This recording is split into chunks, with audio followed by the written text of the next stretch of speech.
Bonjour chers amis, joie de vous retrouver. Nous sommes mardi, qui reste le jour du catéchisme. J'ai choisi de vous retrouver ici dans mon bureau tout simplement, dans un lieu sérieux. Comment ça? Ah oui, le petit nounours, ça fait pas très sérieux. Je sais pas comment il est arrivé là d'ailleurs. Je sais même pas comment il s'appelle. Je m'appelle Jaffa, je viens de Terre Sainte. Ah oui, c'est Jaffa, je vous présente Jaffa, qui vient de Terre Sainte, voilà, et qui est ici, mais qui n'entend pas tout ce qui se passe dans le bureau, hein. Parfois, il ne répète rien, voilà, c'est le plus grand secret. Oui, j'entends rien du tout. Très bien, bon, voilà, donc bon, au moins quelqu'un qui va suivre un petit peu la séance de catéchisme, voilà. Alors tout d'abord, bravo à Bastien et à Geoffrey, les deux frères, qui reviennent dans la course, pourrions-nous dire, en donnant les bonnes réponses des dernières questions du jour. Il y avait la question pourquoi le samedi est mon jour préféré? Eh bien parce que le samedi saint, tout semblait perdu et la Vierge Marie, elle, garde confiance et espérance malgré tout. Alors, chaque samedi, c'est son jour et c'est pour moi une grande joie. Ensuite, le prénom du père Bélanger qui a introduit la dévotion à Notre-Dame du Bon Conseil chez les religieux de Saint-Vincent de Paul, c'est Georges, le père Georges Bélanger, qui est même vénérable, le vénérable père Georges Bélanger.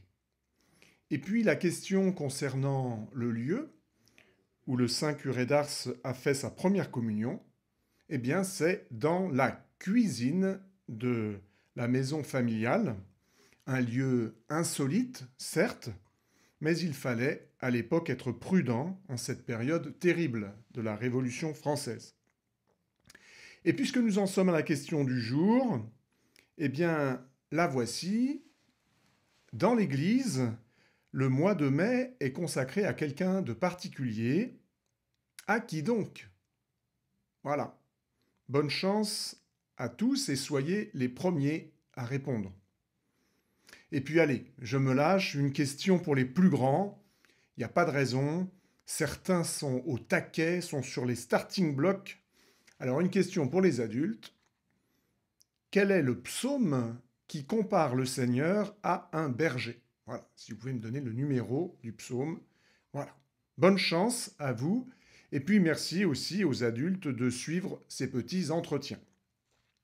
Alors aujourd'hui, pour suivre le plan de nos séances de catéchisme, j'aimerais évoquer avec vous une belle image que nous offre Jésus.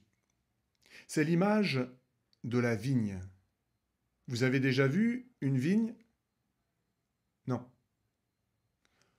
Vous allez me dire, à Paris, il n'y en a pas beaucoup à part les vignes de Montmartre. La vigne, c'est là où pousse le raisin qui est un fruit savoureux. Mais vous savez aussi que le raisin sert à faire du jus de raisin et même du vin. Le vin, c'est du jus de raisin fermenté et donc qui contient de l'alcool. Le raisin ne pousse ni sur un arbre comme les poires, les pommes, les cerises, ni directement dans la terre comme les fraises par exemple. Le raisin pousse sur la vigne, sur un pied de vigne. Si je me donne la peine de vous préciser tous ces détails, c'est que cela va nous permettre d'accueillir l'enseignement si important de Jésus. Jésus s'adresse à ses apôtres le soir du jeudi saint.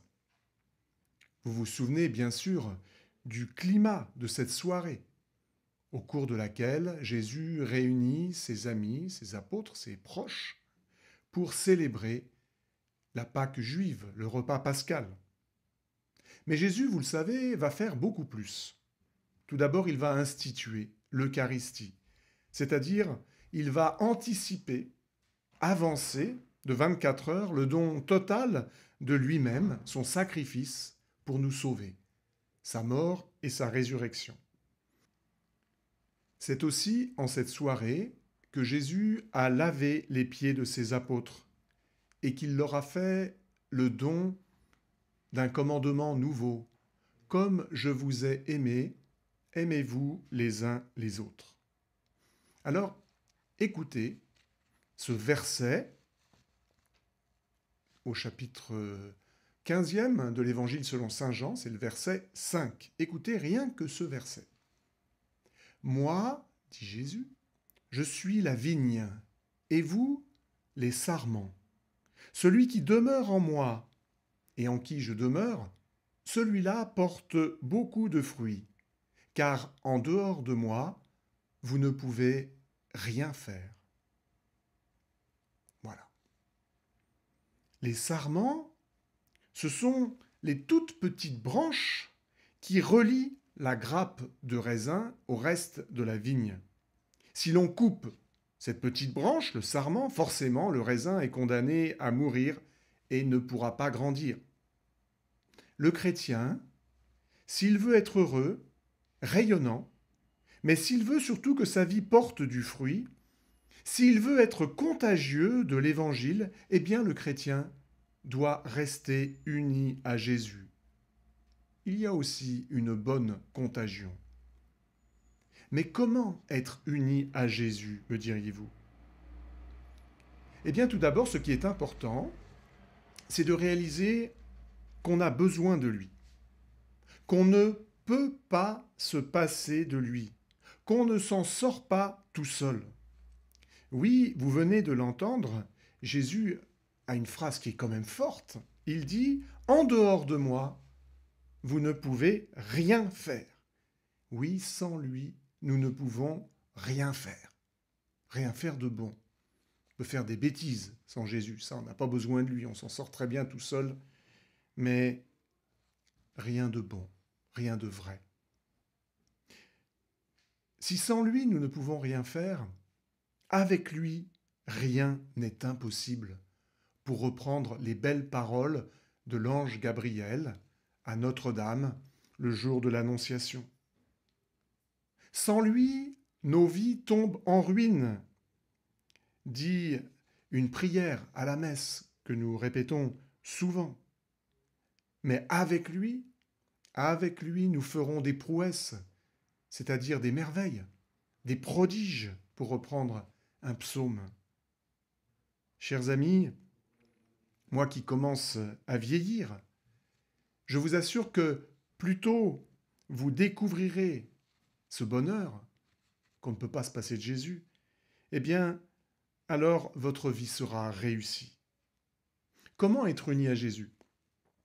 D'abord, eh bien, par le baptême, nous avons été unis au Christ. Jésus vit en moi depuis le jour de mon baptême. Alors il s'agit d'avoir à cœur de le garder en moi, qu'il soit toujours mon ami. Et cela, la prière nous aide. Ensuite, essayons de toujours bien faire, en suivant notre conscience. Mais ce n'est pas toujours facile. C'est pour cela que le sacrement du pardon nous rapproche du Christ. Un peu comme on accorde, un instrument à cordes. La confession resserre nos liens avec Dieu. Il y a aussi, bien évidemment, le sacrement de l'Eucharistie. Quand nous communions, nous demeurons en Dieu et Dieu demeure en nous. Rien que le mot de communion, cette union commune, cette union réciproque. Moi en Jésus, Jésus en moi. C'est fou, cette histoire. Quelle aventure, quelle merveilleuse aventure. Je vous invite à vous rendre sur le site internet de la paroisse où se trouvent des activités sur ce thème. J'en profite pour remercier les catéchistes qui continuent de travailler.